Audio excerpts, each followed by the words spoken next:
Hello friends, legal adviser association में आपका फिर से स्वागत है। आज हम बात करेंगे एफआईआर के बारे में। जब भी कोई आपराधिक गंभीर घटना होती है तो उसके लिए एक रिपोर्ट दर्ज कराई जाती है जिसे एफआईआर कहते हैं। एफआईआर का फुल फॉर्म होता है फर्स्ट इन्फॉर्मेशन रिपोर्ट। इसको कहीं भी परिभाषित तो नहीं किया गया है, बट अगर हम बात करें हमारे लॉ की तो सीआरपीसी के सेक्शन 154 में जो प्रथम इत्तला दी गई है उसे हम मान सकते हैं कि एक एफआईआर का रूप दिया जा सकता है। पर ऐसा कहीं लीगली कहा नहीं गया है, ये सिर्फ हमारे समझने के लिए और हमारे मानने के लिए है कि अगर हमें एफआईआर को एक तरीके से प्रेजेंट करना है तो हम कहाँ पर डिफाइन कर सकते हैं।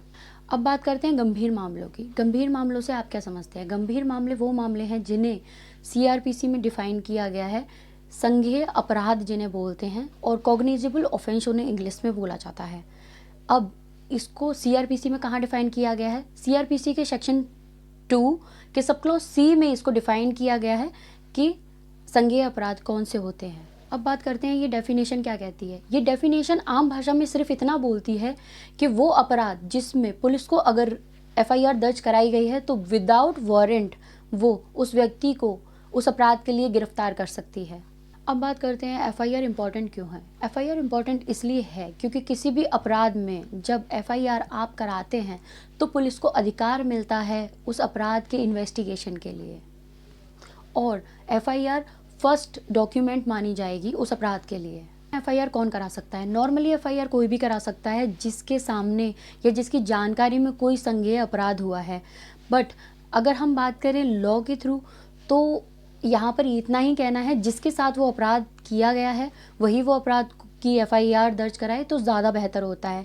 यहाँ पर अगर किसी पुलिस अधिकारी को कोई सूचना मिली है या उसे कहीं से पता चला है कि कोई गंभीर अपराध हुआ है तो वो खुद भी शिकायतकर्ता बन सकता है और एफआईआर दर्ज करके उसका इन्वेस्टिगेशन कर सकता है। जब भी कोई गंभीर अपराध आपकी आंखों के सामने हुआ है तो आपको तुरंत जाकर उस स्थानीय पुलिस स्टेशन में उसकी रिपोर्ट करा देनी चाहिए।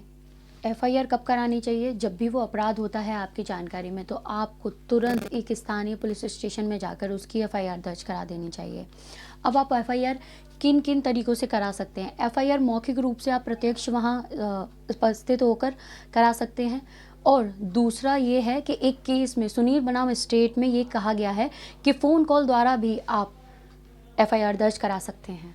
जब भी आप एफआईआर कराते हैं तो आप इस चीज़ का ध्यान रखें कि जो भी इन्फॉर्मेशन आप दे रहे हैं वो आपकी तरफ से एकदम सही होनी चाहिए, क्योंकि अगर वो सही नहीं होगी तो आईपीसी के सेक्शन 203 के द्वारा आपके ऊपर भी कार्रवाई की जा सकती है गलत इन्फॉर्मेशन देने के लिए। जब आप एफआईआर लिखवाएंगे वहाँ पर तो आपको वो एफआईआर पढ़कर सुनाई जाएगी ताकि जो भी इन्फॉर्मेशन आपके द्वारा दी गई है वो एकदम सही है या नहीं, या उसमें कोई करेक्शन तो नहीं करना। जब वो कंप्लीट हो जाएगा वो प्रोसेस, उसके बाद में आपके सिग्नेचर करवाए जाएंगे या आपकी अंगूठी का छाप लिया जाएगा। उसके बाद आपको एक फ्री फ़ोटोकॉपी भी दी जाएगी उसकी, ताकि आपके पास भी ये प्रूफ रहे कि आपने वो एफआईआर पुलिस स्टेशन में करवाई थी। जब भी आप एफआईआर दर्ज कराने जाते हैं तो मेनली आपको क्या क्या इन्फॉर्मेशन वहाँ पर देनी है। पीड़ित का नाम देना है, उसका पता देना है, किस दिन को वो अपराध हुआ, वो समय और उस अपराध का जगह का नाम, और अपराध की सही जानकारी, उन व्यक्तियों का नाम जिनके द्वारा वो अपराध किया गया है, और अगर कोई आई विटनेस है तो उनके बारे में भी आप जानकारी वहाँ पर देंगे। अब मान लीजिए आप एफआईआर दर्ज कराने तो गए हैं पर पुलिस आपकी एफआईआर लिख ही नहीं रही है, तो ऐसी कंडीशन में आप क्या करेंगे? अगर आपके सामने ऐसी कंडीशन आती है तो आप उससे किसी वरिष्ठ अधिकारी के पास जाकर ये शिकायत कर सकते हैं कि मेरी एफआईआर नहीं लिखी जा रही है, आप वहाँ पर भी कर सकते हैं, या फिर डाक के द्वारा भी लिखित में आप वो एफआईआर दर्ज करा सकते हैं। इसके साथ साथ ही आर्टिकल 226 कॉन्स्टिट्यूशन में आप हाई कोर्ट का भी दरवाज़ा खटखटा सकते हैं और अपनी अर्जी वहाँ दाखिल कर सकते हैं कि मेरी एफआईआर नहीं लिखी जा रही है और आप न्याय के पात्र हैं। अब आप ये सोच रहे होंगे कि एफआईआर तो करानी है, बट ये संज्ञेय मामला या कॉग्निजेबल ऑफेंस होता क्या है? कॉग्निजेबल ऑफेंस वो ऑफेंस होते हैं जिनकी सज़ा 3 साल से ज़्यादा होती है।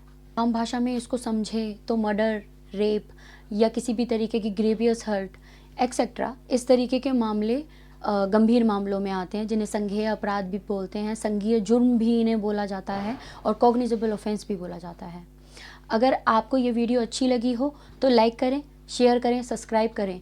अगर आपको कोई प्रॉब्लम है तो स्क्रीन पर दिए गए नंबर पर आप कंसल्ट कर सकते हैं। फ्री कंसल्ट होगा ये।